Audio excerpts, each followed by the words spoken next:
পুরুষ কিসে আটকায়? কেউ বলে রূপে, কেউ বলে গুণে, আবার কেউ বলে রূপবতী চাইতে ভাগ্যবতী হওয়া জরুরি। আবার কখনো কখনো তো এটাও শোনা যায় যে পুরুষ মায়ায় আটকায়। আসলে পুরুষ আটকায় কিসে? এক দেশের এক রাজা ছিল। তার এত ধন সম্পত্তি থাকা সত্ত্বেও তার জীবনে মনে হচ্ছে ভালোবাসার অভাব। তাকে একা একা বোধ হচ্ছে। তাই সে আর এক দেশের এক রাজকন্যাকে বিয়ে করে আনলো। বিয়ে করে আনার পরও তার মনে হচ্ছে তার জীবনে ভালোবাসার অভাব। সে আরো একটা বিয়ে করলো, কিন্তু তারপরও তার মনে হচ্ছে জীবনে ভালোবাসার অভাব। ভালোবাসার অভাব মিটাতে যাইয়া একটা না, দুইটা না, তিনটা না, সে 9টা দেশের রাজকন্যাকে বিয়ে করলো। তার এখন 9টা বউ। তারপরও তার মনে হচ্ছে জীবনে ভালোবাসার অভাব।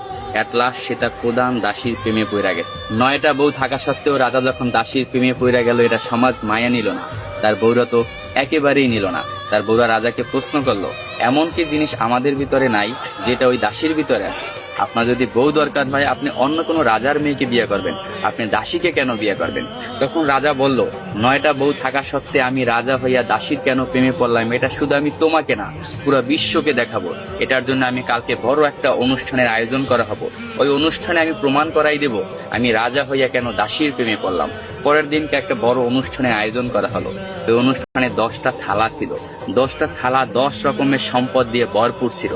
কোনোটায় টাকা, কোনোটায় সোনা, রূপা, হীরা, মুক্তা ইত্যাদি ইত্যাদি দিয়ে 10টা থালা ভরপুর করা হয়েছে।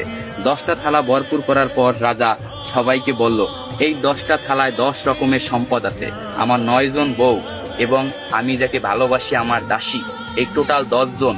যে যে থালাটা ধরতে পারবে সেই থালার সম্পদ তার।